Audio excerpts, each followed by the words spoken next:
In sports, if you want to be the best, there are no off days. It is game week. What do you say we start this thing? Welcome into the No Off Days podcast. I'm Scott Smith. We got Chris Cato. BK's in the booth. We'll catch up with him momentarily. A big smile on your face. I mean, you are grinning from ear to ear, my friend. You are just ready. This is Christmas Eve. This is it. You know, we're about to run down the stairs tunnel and see what Santa has left us for our college football teams this year. And hopefully that the transfer portal didn't take it all away before we get there. I know. But there's so many questions with the college football slate this year, and I think a lot of it has to do with all the young quarterbacks. There are so many young quarterbacks or guys that are first-year starters that we just don't know, Right. and leading major programs, I should say. You have a handful of guys that are returning that are kind of like the Nussmeyers, that people think they have a handle on, the Arch Mannings, even Arch is big. Yeah, I mean, so that's what makes. And we'll get into all this in a moment with our college football predictions for the playoff. But so much excitement around that, and then that pushes us off maybe another week till the NFL starts. So football season's here. We are certainly happy guys. Yeah, we will break it all down on this week's show. But without further delay, let's bring in BK. Are you sporting your Bama colors for this week's? No, that's hot pink. Pink. That wasn't in the play call. I didn't see that coming. Wow. No. Okay. I like it though. I thought you were going to be Bammed out all week long. No, just a normal game week, man. Yeah. Getting ready right, Cato? Yeah, well, I brought my jersey. I'm going to put it on later for a little segment we're going to do. Yeah. Okay. How confident are you feeling this week, BK? Do you ever get butterflies? You nervous at all? Some games I do. For some reason, this game I'm really confident. Okay. I don't know. Cato may not feel that way. You do seem very calm. Are you thinking that Vegas has it right, like a 2-touchdown Bama win? I think it's going to be more than that. Ooh. Oh my goodness! Wow. I truly do. I think these offensive and defensive lines are insane. Mm-hmm. They could play in the NFL for most of them can. So I mean, we did have an injury, but I'm really looking forward to it. All right, Brian. So we are going to do our college football playoff predictions. Have you come up with your 12 teams? No, I've not mapped out my 12 teams, but all right. Well, we'll invite you back in, and you could pick apart. You can find all the holes. Tell us what we missed. Logic and in our reasoning. Okay. Maybe you give us the group of 5 team because I don't know anyone's going to get that right. Those are or the Big 12 for that matter. Yeah. So this last week was like our appetizer, and we got to see Wesley Chapel's own Rocco back to do his thing. Iowa State in the win column already. Big win over Kansas State. That's really the only good game, I think, over the weekend. You didn't watch the Dan Mullen's debut as UNLV's head coach? He was in a dogfight with Idaho State. Yeah? Barely beat him. Tell me about Idaho State. I know all about them. Yeah. They're not the Vandals. That's Idaho. Maybe I'm. I think you're thinking of Idaho. Yeah, that was Idaho was the It was a nice appetizer, though. Scared us. Yes. All right. So a lot of college football to get to. What else we have on the big program here, BK? Hey, at the end of the program, we're going to do that sports etymology.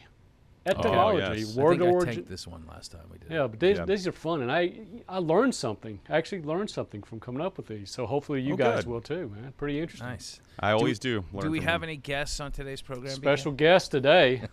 From the top rope. Yes. Our own Mark Wilson joining us. All right. Dyed-in-the-wool FSU big guy. FSU alum. Huge FSU fan. We'll be sure to tell him that you think Bama's going to blow the Seminoles out. Yeah, wait, let's keep that to ourselves. Hang on. So I know he's going to the game. Are you two going up to Tally? No, man. I'm not.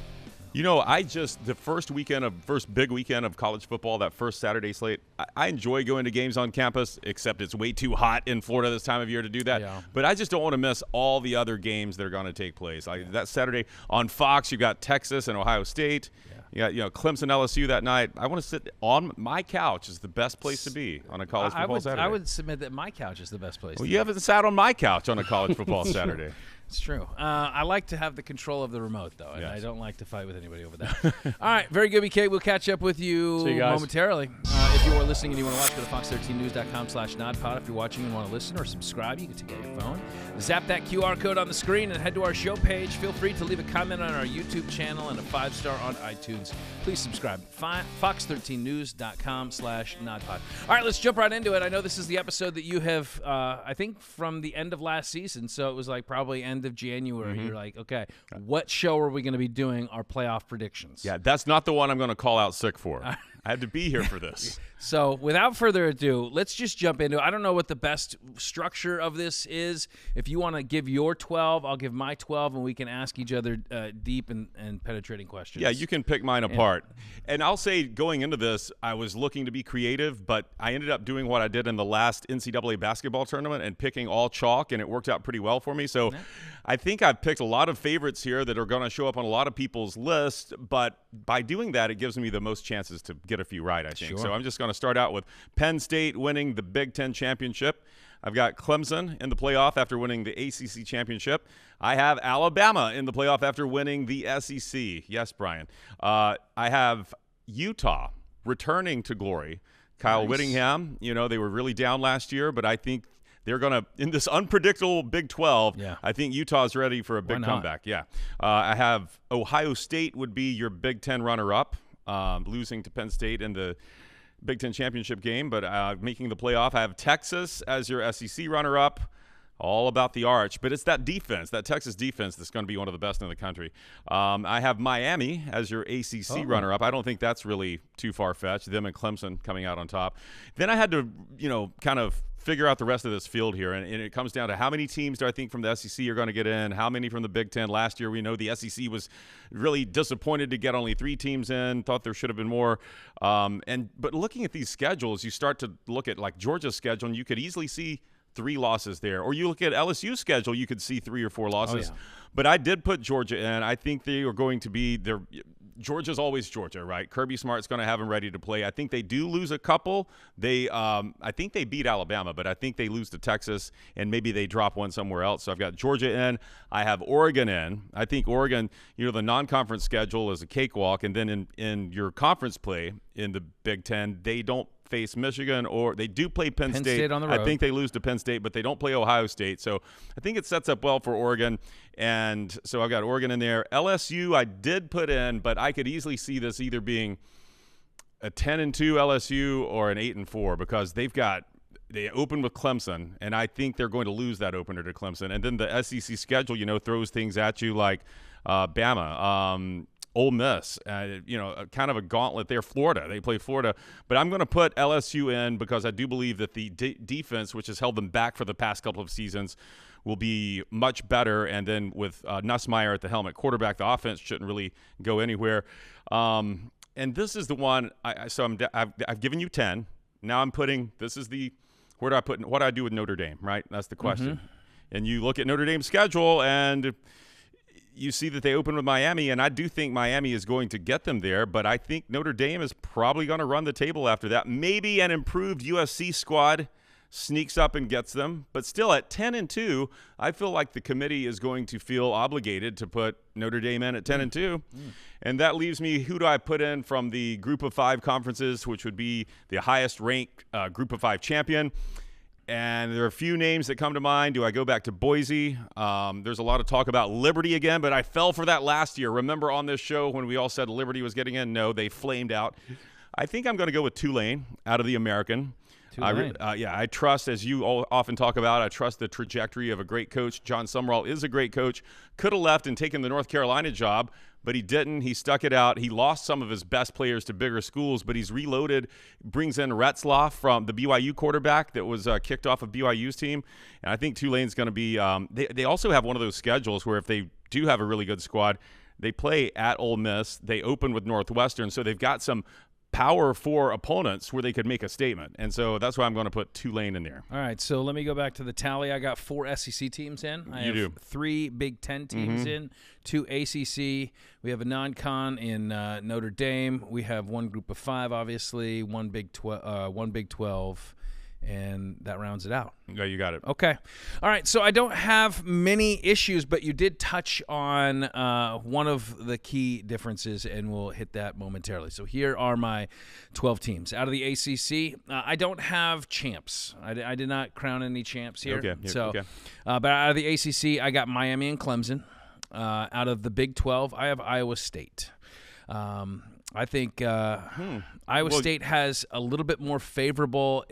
That conference, it was so. I spent way too much time trying to think through. I mean, honestly, I could have picked like 4 or 5 teams that could win it. From Tech to Baylor to Utah to, Iowa State. To me, they have a little bit more manageable schedule. So they don't have Tech. I don't think they have Baylor. I don't think they have Utah. So and they have 1 win under their belt already. And 1 win that helped, that pushed.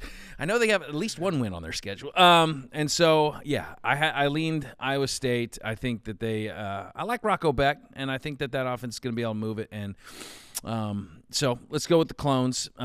In the Big Ten, I got Oregon, Penn State, Ohio State, and USC. Okay. I have USC as a bounce back year. I kind of struggle with that because I was thinking about Nebraska as a potentially surprise team this year. I think they have one of the easier schedules in the conference, and then Michigan is a team too. But again, what are you getting at quarterback? I don't know. So anyway, in the SEC, I got Texas, Georgia, Alabama, and LSU, and I think LSU probably, for my money, has the toughest schedule. Maybe in all of college football. I think so. That's what it looks like. I have your Group of 5 team being Boise State out of the Mountain West, and that is it, which leaves Notre Dame out of the dance. Yeah. Because here's the thing. As you mentioned, they don't have the hardest schedule, but I do see 4 potential landmines when they visit Miami. There's going to be a Miami team if there's ever a team that's going to be juiced up early in the season, it's going to be the Canes. Yes. So, it's for me, it's the concern with them, as we talked about before, is later down the stretch when you let your guard down. Mm-hmm. But like you're gunning and running for these for the Notre Dame game. I think they're going to be fired up for that. Texas A&M at home, so you don't have to go to College Station. That's good. Boise State, look, I think they're going to be a good team, and I think that might be trouble for Notre Dame. And then a USC team that I think is going to be good. So let's say you split those 4, right? So Miami, A&M, Boise, USC. I don't think the committee, given how light the rest of their schedule is going to put them in over what I think is going to be another collision course in the SEC and maybe even the Big Ten too, where I think a 3-loss team is getting in. That could be LSU. Because they've eliminated, obviously, now the requirements. So now it's just straight seeding. Mm-hmm. So, if you have a 3-loss LSU team over a 2-loss Notre Dame team that doesn't really have as many quality wins, right, then I think they're going LSU. So that was kind of my reasoning there. I like that. I could get behind that, leaving Notre Dame out. Boise, for my Group of 5 team, look, they're always good. I think their 2 toughest opponents are probably Notre Dame on the road, and then I think USF. I think that's going to be as I said, I think USF's going to beat them. Yeah. USF was an interesting team to think through as well. I looked at it. But I do think that there's some punchers in the American Conference that, again, I think USF's going to be better. But do they get through that conference slate unscathed? I think you kind of need an undefeated team in the American, to be able to get out of it and to represent in the playoffs. So that's kind of how I see it. For many of the same reasons that you picked, I think Clemson is, they are a darling right now. Yeah. Everybody loves them. They love them for your national championship hopes. I'm telling you, Chris, I don't know that I'm sold on any quarterback, though. Any. I know that Nussmeier is the big name, Klubnik's the big name, even Carson Beck down in Miami. I just don't know what we're going to get out of any of these guys. But we've seen Klubnik do it. He looks really good at the end of last season, back half of last season. I do believe he's legit. Nussmeier's had ups and downs, but we've seen him have really good games too. Arch, we don't know. Well, that's to the point of all the young quarterbacks, with Ohio State and, going with San and the new guy at Michigan and there's just so many. Even at Oregon, I don't know what we're going to get out of Dante Moore. So, and they lost Evan Stewart, their top receiver. So, I mean, yes, they benefit from a light Big Ten schedule. You know, it's gonna be a rude awakening once they get into the playoffs, I think. But depending on who that first round matchup is going to be, I don't know if they're going to win the Big Ten again. I think the Big Ten's going to. I mean, it's probably going to go to. If I had to guess, Ohio State, maybe Penn State. Honestly, I think Penn State but finally gets it done this year. I don't know if Indiana's going anywhere though. Really, I mean, they brought in one of the best transfer quarterbacks, Fernando Mendoza, and they retained a lot of their talent from last year. Their top tackler is back on defense, and Kurt Cignetti's a good coach, and their schedule isn't that tough. Is there any sleeper, anybody that you didn't name that you really wrestled with, that you thought, yeah, because you went chalk, I'm sure you were tempted to say, let's go off the board. You got one of them. USC is one where I could see, since they didn't go out and get a different quarterback, it tells me that Lincoln Riley is going to stick with this Jordan Maeva, who played the last 4 games of last season. He went 3-1, and so we know Lincoln Riley can coach up a quarterback, so I could see.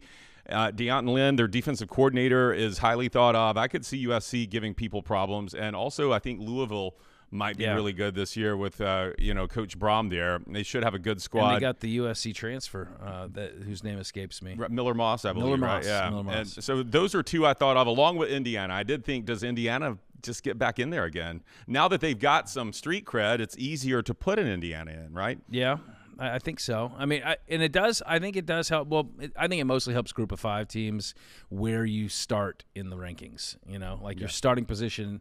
And since Boise's in at 25, I think that gives them a little bit of an advantage over other teams that are going to be coming off the radar. Nebraska is kind of an intriguing team to me. I mean, I'm looking at Nebraska's. Let me see. They got home against Michigan, home against USC. Their only tough road game is at Penn State. Like. I don't know. Dominic Raiola, is this the year? Is this year 2 for him? Year 2, yeah. Is it Dominic? Dion? That's his dad. His dad's Dominic. Dylan. Okay, yeah. So, I think that there are a lot of intriguing teams. Louisville, another one. Texas Tech, out of the Big 12. Best team money could buy. So I think Florida's intriguing, too. They are. They've got the talent and that schedule. If they win 9 games with that schedule, they could be a 9-3 team that gets in. They could, yeah, absolutely. Their schedule is absolutely no joke, and so, But again, I think that's going to kind of hinge on just how healthy DJ Lagway is going to be for the season ahead. So there you go. You can hold us to it. Those are our predictions, and nobody saw ASU coming last year. Right. By the way, another team that could potentially win the Big 12. I mean, Levitt's back, and I like their coach is really good. They just don't have Cam Scatterbo. So who knows? Who's this year's ASU? We won't know. It's good. Yeah, we know that there's probably a team out there that's laying in the weeds. All right, coming up on the other side, Mark Wilson joins us, and I can already see him offset. He's got his FSU jersey on. He's ready to roll. He's ready for a little trash talk with you. Better get suited up. I better go put my Mark Ingram jersey on. Let's go. Roll Tide. Nodpod's back after this.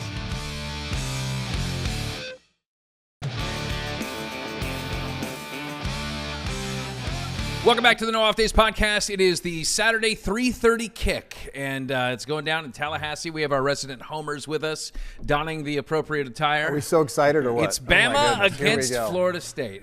I mean, what a way to kick off the season. This will be a fun one, especially since you get them in your own backyard and the revealing of Doak. It's going to be neat. Yes, we're fewer seats and all that, but they needed to adjust, and I'm really excited. I mean, they've completely overhauled not only our roster, but our entire coaching staff too. So we needed all of that. I mean, I have said it that we talked about this last week. How I think FSU's maybe the biggest question mark in college football this year. Big mystery. Just what kind of team are they going to be with all the new pieces, new quarterback, new offensive coordinator? So there's a lot of intrigue. We know that they're not going to be the 2-win. I mean, we feel fairly confident they're not going to be the 2-win version of FSU. Maybe not the 13-win version of FSU, but maybe somewhere in between, and maybe strike a blow week 1. Let's hope. We don't have Florida's schedule, so that's the good news. All right, so Cato, with that, I'll tell. Why don't you let us know what makes you so confident as your Crimson Tide roll into year 2 with Kalen DeBoer, new quarterback, that you can go in there and pick off a win against these Noles week 1? Well, I do feel good about Bama winning. I think the spread as we tape this is 13 points. I think it's going to be closer than that. Closer than that. Yeah, I mean, FSU is going to be. They're all going to be fired up. This is a whole new beginning to a new season. You get Bama at Doak, but I feel good about it because defense travels well, and I think we're going to have one of the best defenses in the country this season. I think it's going to be a lot for. I also like that your quarterback, little Tommy Castellanos, has been talking junk all off Like season. a little smack. Talking about how He had to fire somebody up. He did. His He teammates fired up now have to Bama's- defend those comments, right? Fired up Bama's defense. I think our defense is going to be really good this season. That's what I'm leaning on. Okay. Yeah. All right. You've heard his level of confidence. Where are you at? I'm about here, but I still think we have a shot. The spread is a little strange, but I think for us, for Florida State, I think the key is going to be these big plays and these splash plays. And the most important person on that field for FSU is going to be on the sidelines, and it's Gus Malzahn. I mean, he's the game changer. We know what he's done. We know about his record against Bama. We know what he can do. We've got an entirely new offensive line, literally 4 new veterans, completely revamped. You've got a much more mobile quarterback than we saw last year. We've got some stud receivers now, which we didn't have last year. So I think there is a lot of big play potential there. Our biggest question is going to be on the defensive side of the ball. But with Tony White, this Nebraska guy, who he's got a record, 3 in a year of top 10 defenses. Yeah. So there's a lot of reasons to be hopeful. It's going to be fun though to see what we've got right out of the gate. Are you hopeful in what you have in Castellanos? I've seen him play. I've seen him whip Florida State. I know he's really mobile, and I think just from everything I've heard, the way that he's fit in, especially with Deuce Robinson, who's our Johnny Wilson of the year, he should be an absolute stud and a great target and a big target. Can get some separation. There's a couple of guys out of the backfield that are really quick. So no matter what happens with our offensive line, I think we're going to see, I hate to use the word Jordan Travis because we know he's in high ground, high territory, of course. But Castellanos is absolutely 10 times more mobile than we saw last year. And I think they're going to need that just to run for his life. But I think he can throw on the run. He is explosive. He's a little bit smaller, but he's gotten it done in the past, so there's no reason to think he can't. Yeah, I mean, a mobile quarterback with an offense that can pace you, which is what Malzahn is trying to do, go quick. I mean, it could mitigate some of the defensive factor that you're talking about, Chris. Yeah. All right, so one thing that you're most worried about for your Tide this year? Well, I changed my answer after hearing that. But you're gonna up tempo on us with Gus. I think our big area of concern is there are 2. Quarterback is the one because Ty Simpson is unproven, right? He's taken some snaps, started a couple of games, but it's been in garbage game time. And I really do think this is, optimism is always present in the beginning of the season, but I think this will be a better offense without Jalen Milroe because Jalen Milroe's style as a running quarterback kind of handcuffed what Kalen DeBoer loves to do. And now Kalen DeBoer has his offensive coordinator, Jamie Grubb, back. He was paired with him at Washington when they had those high-flying offenses with Michael Penix. Grubb went to the NFL last year for one season, didn't work out well there, but now he's in Tuscaloosa. So we're really optimistic that this offense could actually be better. But area of concern for me is running back. We just lost our starting running back last season, out several weeks with a broken collarbone, and the depth behind him isn't great. The depth behind him is good, but there are a lot of guys that haven't had real game experience. And then the second is special teams. I know that sounds lame to say special teams, but we completely lost everyone we had from long snapper to place kicker to kickoff specialist. And so you don't want it to come down to a tight game and then a field goal opportunity, cost you a chance to win. All right, Mark, biggest area of concern for FSU? If you just draw a line in the middle of the field wherever the ball is and just watch either offensive line or defensive line, that's our area of concern. I think we've got playmakers. We've got some absolute studs in the secondary with Earl Little and with Edwin Joseph. They're going to be incredible. I think the line on both sides is going to be the tough part for us to watch, especially on defense. You got a lot of new players coming in. They've got a high pedigree, but can they all gel together? That would be critical. But look, at the end of the day, I'm just excited because honestly, if you sit there and say I think Florida State's in the catbird seat. I really do, because if Mike Norvell loses this game to Alabama, we're on to the next game. Expected. Kalen DeBoer loses this game in Florida State, in Tallahassee. You talk about hot seat real quick. That could be exchanged almost. Yeah. So we're playing with house money this weekend. It could be more exciting. All right, I'm going to put you guys to the test. We have some FSU Alabama trivia. If you are such a fan, you should know these questions. Mark, you're the guest. I'll start with you. Who ran the famous punt-Ruski play against Clemson in 1988? Oh, you got to do better than that. Leroy Butler. Okay, well, I had to go low-hanging fruit. I hope mine's is easy. Yeah, I got. I could have answered his. I was at that game, by the way. Oh, I was there. Nice. I was there. Yeah. All right. Also seen at Alabama's football games is their band. What is the official name of the Alabama band? It hasn't been adjusted for inflation. It is still, as it was in the 1930s, the $1 Million Band. Okay, I'm hoping they get a little bit more difficult. Here we go. FSU question. Seminole defender outscored FSU's first 4 opponents in the 1993 national championship season. Oh. One defender. Outscored FSU's first 4 opponents. First 4 opponents in the 1993. First 4 opponents in the 1993 championship season. All right, it's going to be either Marvin Jones or Derek Alexander. I think it was Alexander. Derek Brooks. Derek Brooks. It was Derek was Brooks. it? All right. That's A lot of scooping scores Okay. there. Okay, I Chris. think so. First game of the 2012 season, Alabama opened with this great traditional Big Ten team winning 41-14. 2012. I think that would be Michigan, the Shoelace Robinson season. That is correct. All right, back to you. What true freshman FSU kicker hit the game-winning field goal against Nebraska in the 1994 Orange Bowl to win FSU's first natty? I'm also proud to say I was there. I don't remember that, but I was there. You were having a good It was time. that kind of game. That was Scott Bentley. That is Tyler correct. Burkhurst. I remember that well. All right. How many national championships did Alabama win in the 1970s, Chris? Well, we've claimed a few. No, those are unclaimed. Those are Bryant. That is Bryant era. Let's see. So early 70s, good. Then, let's see. Then bad Bryant. Then good. Then good Bryant again really at the end of the. I know there were 2 at the end of the 70s, and I can't remember. I'm going to say 3. That is correct. Okay. 3 natties in the 70s. There was a bad Bryant. All right, at one point. FSU question. Let's go here. What was Steve Spurrier's record against FSU in the 6 games played in Tallahassee? I don't think he won. That is correct. Oh, nice. But there is a technicality. Was it a tie? Okay. There was a tie. Spurrier liked to go So he didn't win. 5 So he didn't win. and 1. Okay. All right, and Cato, we'll give you this one. Let's see. Who holds the record for rushing yards in a game? It's either Sean Alexander or Derek Henry, and I'm going to say it's Sean Alexander. Sean Alexander. Yeah. Oh wow! Okay. I think you swept. I aced it. Yeah. Well, I'll give you one more. Don't give me any hard ones. I'll give you one more. What words are missing in the Rammer Jammer blank? Give them HE double hockey sticks Alabama. Well, what words are missing? What words are missing? Rammer Jammer Yellowhammer. Give them HE double hockey sticks Alabama. Yeah. But what else do you need? What is a yellow hammer? It's the state bird. All right, there we go. There we go. It was a bonus point. All right. Well Very good. Hey, congrats. Both of you guys get to square off week 1. Do we have anything on the game week? We need a side bet. I've been waiting for the Wilson invite to the Wilson tailgate on Saturday. I haven't gotten it yet. I hear it's legendary. Bert Kreischer is actually hosting it at Mad So that's where I'll be. That's where he'll be. But yeah.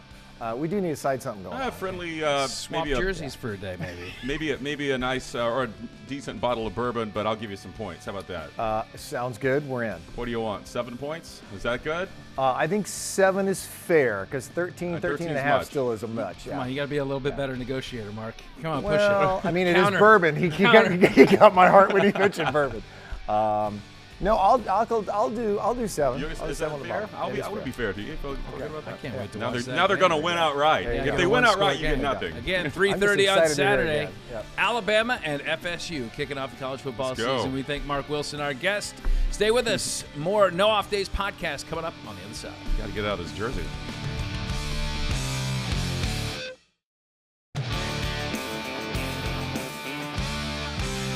Welcome back to the No Off Days podcast. As we have the last few weeks now, we've been leading you up to the start of the NFL season by breaking down each NFL division, and we are just down to 2 now, Chris, and it's our teams down south. So, That's right. We're going to start in the AFC South next week. We will end it with the Buccaneers division in the NFC South, but without further ado, I'll break down the AFC South and give you time to collect your thoughts. I'll tell you where you're wrong, yes. Messed it all the way up. All right, so let's start in the bottom. Despite having the number 1 overall draft pick in the NFL draft and going out and getting their franchise quarterback, who I think is going to be very good in the long run, in Cam Ward, I don't think Tennessee is going to see that much more of an improvement. I think they're going to have a little bit of an uptick. I think offense is going to be a little bit better. Turnovers were a huge issue last year, and obviously that was before Cam Ward. I worry about his protection up front. As a guy that is prone to hold the ball a little bit in the pocket, I think he's going to be dynamite down the stretch. He's got to be kept clean in the pocket, and he could make some great things happen for you. They do have some compelling pass rushers up front, and Jeffrey Simmons and Tavondre Sweat, but I just don't think they have a lot of defensive depth. And so I got the Tennessee Titans improving by 2 games from last year. I have them finishing 4th in the AFC South with a record of 5-12. Coming in 3rd place. Punchy team here. Punchy team. They went out and they got a new coordinator and a new head coach who was the Bucs' former offensive coordinator in Liam Cohen. I got the Jacksonville Jaguars coming in 3rd. Trevor Lawrence, can he get back to what he was a couple of years ago? He's certainly going to have some nice pieces around him. I like some of the guys in their receiver room. Brian Thomas is fantastic. Had a great rookie season last year. Travis Hunter is going to factor in probably on both sides of the ball, but I would assume mainly at receiver here in year number 1. Defense has some question marks. They got a new DC and Anthony Campanelli, and I don't know. I mean, Josh Hines-Allen is like their big edge rusher. I don't know. I think their schedule, I'm looking at it now. They got games like Panthers, Cards, Raiders, Rams. Rams going to be a good team. Titans, as I mentioned, probably not going to be very good. I don't know. It's relatively easy. It's not too bad. But I got them finishing 7-10, so a 3-game improvement from last year. I think this whole division is going to kind of be like this. I don't think there's anybody that's going to run the table in the division, and so they can pick each other off. Coming in 2nd place, they are the reigning AFC South champs, the Houston Texans. Oh, okay. So, yeah, back-to-back winners. They have a rebuilt offensive line. Their quarterback obviously is great in Stroud. The receiving room lost some pieces. I'm a little bit concerned. I mean, you don't have Tank Dell, Stephon Diggs gone. Dell, I think he's injured for quite some time. They bring in Christian Kirk. Okay, they get some rookies out of Iowa State. Okay. Not a huge upgrade there. Yeah. So defense, I do like their defense. I mean, Will Anderson, Danielle Hunter, they have some really good pieces in their defense. I think they're going to be a good team and maybe even a playoff team as a wild card pick. But I got them finishing with an identical record to last year, 10-7. So that means that the winner of the AFC South this year is going to be the Indianapolis Colts. Congrats, Indianapolis. Yeah, they moved on from our old pal Anthony Richardson, and they found their guy in Danny Dimes. I could see, Chris, this being Danny Dimes, Daniel Jones being this year's Sam Darnold. Yeah. I could see just a different zip code. I mean, he's shown over the course of his career that he can do some decent things. He can run a little bit, getting him in a new system, with Shane Steichen, I think is going to be a nice breath of fresh air. They have one of the best running backs still in the NFL in Jonathan Taylor. Their O-line is good. I love their receiving room. Michael Pittman Jr., Josh Downs, Alec Pierce. They do have a good receiving room. They have some weapons offensively. Defensively, I don't think they're too bad. DeForest Buckner's like their big guy that's coming off the edge, and then they added some secondary starters as well in Shavarius Ward and Cameron Bynum. So, aside from maybe some tough games down the stretch, Niners, Texans, I don't know. I think they're going to have a good season. I'm going to say 11-6. The Indianapolis Colts win the AFC South. Okay. You and I are kind of on the same page with the Colts. I do think they're going to be a lot better this year. And I think that Daniel Dimes, that's his God-given name. Yes. I think Daniel Jones is going to have a redemption story here, which would be kind of nice to see. And has a decent offensive line blocking for him for a change. Should have. So let me start at the top. I do think the Texans will win their third division title in a row. I know there's a lot of data out there about C.J. Stroud, some of the sacks he took last year, holding onto the ball too long. Offensive line wasn't very good, so they've revamped the O-line. Now, that's not always the best thing at the beginning of a season if you're working with a new unit like that, but I think by mid-season we could see this team really start to gel. Yeah, there are, not a lot to like on the outside with weapons, but I just think the strength of this team is, again, going to be the defense, and I think, Will Anderson Jr., Danielle Hunter could combine for 30 sacks and continue to pose problems. They got a couple of guys in the draft, too, and this division, like many of the ones we've discussed, is going to beat up on each other for a bit. I could see them slipping to 10-7, though, winning the division and just edging out the Colts. I've got the Colts in second in the division, like I just explained there. I agree with you on a lot of the reasons that people should be excited about the Colts. The receiving room is one of that. The defensive line, they've got brought in some new offensive linemen there with a lot of experience. And Jonathan Taylor still has big playability. I know he's kind of injury prone the last couple of seasons, but he could still hit a home run for you every now and then. Third place in the division, I'm actually going to go with the Tennessee Titans, who you put in the bottom. Wow. I know there are a lot of reasons to not get too excited about this, but Cam Ward will grow as the season goes along, and he does have some. He's got Tyler to excuse me. I was about to talk about the Colts again. That's another reason I like the Colts. Tyler Warren. But Cam Ward has had a good connection with Calvin Ridley was the name I was looking for in the preseason, and I think Ridley is one of those receivers that a lot of people have forgotten about. Had a couple of nice seasons with the Falcons, had some off-the-field troubles, and then went to Tennessee where we know he had Will Levis trying to throw the ball to him. So I think he's due for a big bounce-back season, and I also like the defense. I think the defense is going to be better for the Titans this year, and so I've got them at finishing at 8-9, which I think is a 4 or 5 win improvement over last year. 4 win improvement. Let's see what you had. They were 3-14 last year. Yeah. Okay. Well, 5 win improvement. Yeah, 5 win improvement. And then I've got Jacksonville in the bottom. Just because it's Jacksonville, and until Trevor Lawrence starts to play like a $55 million quarterback, I just cannot give them the benefit of the doubt. Liam Cohen, yes, did he do good things with Baker Mayfield? But it's just a lot of ifs. When you look at everything that needs to happen for them to win this division, there are a lot of questions that remain unanswered. And also the defense was really bad last year, 31st in the NFL in defensive efficiency. And I don't think Travis Hunter alone can fix that. So I've got the Jags in finishing at the bottom of the division there in Liam Cohen's first season at 7-10. Do you think he knows how to say Duval yet? Oh, That's I hope so. That's the biggest strike against That's them. why I should pick against them there. All right, there you go.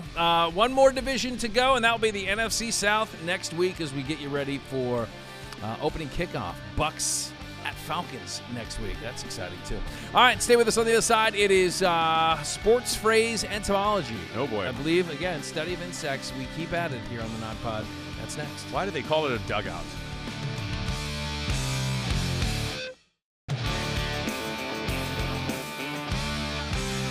Welcome back to the No Off Days podcast. It is our D block, our fun block, and for that, let's bring in Mr. Fun. Etymology. We have been doing some research in the break here, and yes. You know the etymology of the word etymology. That's what you asked me about it, and so Yes. AI tells me that it comes from the ancient Greek word etymologia, which means analysis of a word to find its true origin. I mean, it's a perfect word, which is for etymology. Etymologia is the same word. Just not a Y. Okay. Yep. All right. So what are we doing here, BK? You've Coming been up scraping with, and clawing for sports terms that we almost say without even thinking about, but now we're going to find out what the origin of these words are. Okay. Right? Yeah. So you want to just delve into this real quick? Yes, please. Let's do it. Let's do it. Cato. All right, let's roll it. Hat trick. Oh man. What is the origin of hat trick? Seems pretty simple. Well, is it? So I think that it was, Oh, here he goes. He's going to start bloviating. What? No, I know this. There was, back in the Nordic areas where hockey was invented, it would be common to see, a lot of mystic, a lot of magician type thing. Okay. And so it was always known that there was always 3 rabbits in the magician's hat. So it's kind of like, oh, he pulled another rabbit out of his hat, but we knew that there was only 3 rabbits in the hat, hence 3 goals in a game by one player is a hat trick. Wow, that was a reach there. Wow. Okay. I don't like wow as a response, BK. Don't show your cards, man. I think that I'm going to keep it simple. I think at some point in some big important hockey game, a player scored 3 goals, and the fans were so excited that the men all wore derbies back in the day and smoked cigars, and they took their hat off and threw it on the ice in celebration. There, that's a simple answer. Show me magicians. Wrong sport, guys. Wrong sport. It originated in cricket. Oh! 1858, an English bowler, H.H. Stevenson, took 3 wickets with 3 consecutive balls, and as a reward for his achievement, fans in attendance held a collection and bought him a new hat. Evidently, H.H. Stevenson had a bad hat, so they called it the hat trick. They passed around the hat and took up money and bought him a hat. They didn't have a lids back then that he could go down to the local mall and buy a new. H.H. stood for horrible hat wearer. So I think. Oh, I see. Yeah, horrible head. None of his head. No hat would fit his head. He had a square head. Yeah. All right. H. So yeah, that's kind of interesting. How about this? Cricket. In tennis, the 0. If you're 15-0, it's not 15-0. It's 15 love. Why do they call it love? Oh. What is love about, Scott? You want me to start? Okay. So, instead of writing 0, I think they would make it into it was like a 0, but it kind of looked like you started at the top and then you kind of swung it around, so it kind of looked like a heart. Oh, yeah. So that's why they called it love. That's interesting. That's possible. Gosh, I don't know. Why don't they just say 0? Wait, is this even tennis? Because I see you have Are you sure this isn't a different sport that it was first originated? You asking me? Okay. Yeah. Hey, thank you for the thought, though. Maybe I should need to go down that road and see if this comes from a different sport. All we need is love. Maybe whoever invented the tennis scoring system is smitten. Just at the time had just met the love of his life and didn't want to break the news that you had 0 He was points. playing against his girlfriend. And he was smoking her too, and it was like 15-0 sounds bad, right? Yeah. Or 30-0. And so since he wanted her not to get too angry about how badly he was beating her, he just said 15 love, my dear. Yeah. 30 love, Okay. 40 love, close. deuce deuce. Is that close? That's not really close, but it's comes from they believe. Now it's not verified. French word Chicken or the egg? "louf," which means egg. So loof, like a goose egg. yeah, Okay. loof turns into love. But I should have looked up. I've always wondered why they go 15, then to 30, then to 40. I mean, that's scoring. Who came up with that scoring system? know. That should be next time. Yeah. Yeah. Oh well. Some study. How about football? You want a football one? I Yeah, love let's football get some- questions. Safety, Okay. not the position, the actual tackling the offense in their own end zone. Where did that come from? You want to take this one first? Yes, I Chris? do. Okay. These are really hard, Brian. You've done a good job come on, to stump us here. It's not stumping, it's learning. Why would they call sacking a quarterback in the end zone a safety? Yeah, and why do they hold their hands up like they're doing the YMCA? Gosh. Okay, so when rules were originating, they had a touchdown. They knew what to call that because touchdown came from rugby, which Brian BK taught us before on this program, because you had to physically touch the football to the end zone when you got in. So safety had to also have some type of origin like that. Maybe it is such that the first player to sack a quarterback in the end zone was from the position of safety. Like the safety came up and made the sack, and therefore it just became known as a safety. I'm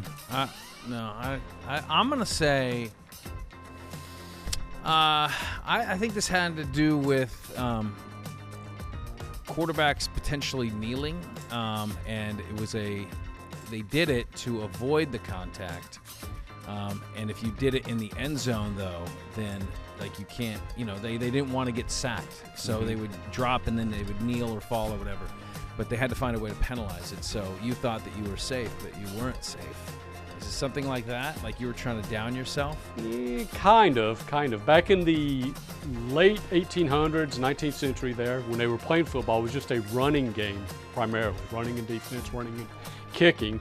So when an offense got pinned way back, they didn't want to risk turning the ball over right then to the defense. You couldn't pass the football back then. So they would intentionally kneel down or get tackled in the end zone. Take the safe way out. Exactly what you had. That Big Scott gets a point for that one. No, they would take the safe way out and then kick. They say it's safer to give up 2 points than to give up a potentially 7 points. Good strategy. Yeah. Yeah. So it's called venture to safety. I'm going to award myself a point. Let's give you 2 points for a safety. There you go. Good job, Scott. Right. Can we only have one more question? I got to win something. Okay. No. However many you got. Oh, I got 17. Okay. At the end of this show, can we all do the safety dance? You can dance if you want to. Who sang that? Your friends. Men at Work. Close. Men Without Hats. Men Without Hats. Huh? Without HH. Like old HH. Yeah. Old HH. All right. How about golf one? How about a golf one? Okay. Golf. Where did birdie? Where did that term come from? Wow. It's good. That is very good, isn't it? Birdie 1 under par. Yeah. That is correct. Probably in some mark that you would put on the scorecard. I'm going to go with that. That's how they would denote it. It looked like a little bird. Kind of like my love thing. It's like it looked like a heart. Yes, I'm using your love answer, which was wrong. So this is probably wrong too. Yeah, but you know how you can make it's almost like picture an outline of a seagull, and it's just basically a hump and a hump. Picture that flying through the air. So I think that was the first birdie symbol on a scorecard. I don't know. I'm going to say this goes back to when the game started and everything was a par 3. So if you got a 2, well, what has 2 wings? A bird. Birdie. I like it. What we got? That was good, Scott. It actually goes back 20th century, so not too long ago, at the Atlantic City Country Club. A golfer named Abner Smith hit a great shot that landed very close to the hole, right? And at that time, it was good to say that was a bird of a shot. And bird was of a shot. Yeah. So that means that was a bird of a shot. Bird of a shot. And it stuck. And there at that country club, and I'll look this up, there's actually a plaque saying this right here was the first time that the term birdie was used in the golf game. How about that? And so then they just naturally evolved to eagle. Well, that was an eagle of a shot. Well, the eagle progressed because an eagle is better than a birdie. Than an albatross is rare. Yeah. Do you know what if you get 4 under par, so that means you'd have to make a hole-in-one on a par 5 hole. There's a name for that. What is that called? It's got to be some That's type a bonus of one. avian creature. A hole-in-one on a par 5? On a par 5. And you wouldn't call it a hole-in-one. You'd call it a... You would call it an ace. You would want to give it a bird name. Yeah. And we've already used albatross, which has the largest wingspan. A condor. Very good, Scott. Yes. Very good. Chris Griffin got that as well. Mm-hmm. How about one more? Okay, sure. Golf term, bogey. American, what was that? He was a human condor? Yes. Was the American hero? American hero. Yeah. Believe it or not, I'm walking on air. Okay. Bogey. Bogey. Okay. Where'd that come from? Well, Abner was at it again. And he was playing with Humphrey Bogart. That's a bogue of a shot. Bogey. 1 over. Bogey. Well, like maybe it's a play on the word bogus. Like it's just like it's not good. Like that's. I thought Bill and Ted invented that word bogus, but bogus. But I'm gonna say it's a play on the word bogus, which is bad. It's obviously over par. That's probably right. I'm going to similar direction, but this is like we have the boogeyman, and so obviously if you're having a bad round of golf, you've been bitten by the boogeyman, the bogeyman, and he got you on that hole again. So is it related to boogeyman? It is actually, Cato. Really? Oh, thank you. I needed something. It is. When they were playing golf originally, as the story goes, they really didn't play against each other. There was no such thing as a par score. So you were playing against an imaginary person. A monster. You're right. A And they bogeyman. said the bogey was the score that he would get, the bogeyman. And so you tried to beat, so if you got a score below the bogeyman score, then you won. So you're playing against an imaginary partner. I'm Then- the quad bogeyman. I'm always playing against an imaginary Right. partner. Then the word par came on, so then everybody knew what par meant, but the bogey stuck. So if you made over par, then you made what the bogeyman made. Okay. And it came from a song. Hey, Good the job, bogeyman's a pretty good golfer. I gotta be know. honest. I got to be pretty if I happy could- if I make what the bogeyman makes. Yeah. So that's it. Did That's y'all pretty learn cool. something? Yes. We learned a lot. Wow. Yeah, I can't Learned a wait lot to go of things. golfing again and share my Abner story. Abner, what's his name? HH. No, HH. No, that was was a the hat hat trick. guy. Yeah. Abner. I'm going to get them all confused. I am. I believe it was HH that once had a bogey from he was That's a scared of birdie. That's Made a- an egg. he was scared of the dark, I believe. It's a birdie of a shot, It's EJ. He loved his playing partner. Abner so Smith. He may be related to you, man. much. Yeah, probably. Yeah, old Ab. All right, very good, Good BK. job, guys. That was a lot of fun. Thank you so much. Hey, and much thanks to Mark Wilson. And Yes. good luck to your Knowles on Saturday. It's going to be a lot of fun. I know you're not wishing him good luck, Roll but we Tide. do Yeah. appreciate you joining us on this here podcast. Much thanks to our studio crew. We got Rochelle over on the jib cam. We got Chris on the ones and twos. BK back in the booth. For Chris, I'm Scott. And to the next time we are on. The next time we are on, it is week 1 of the NFL season. I know. I'm excited.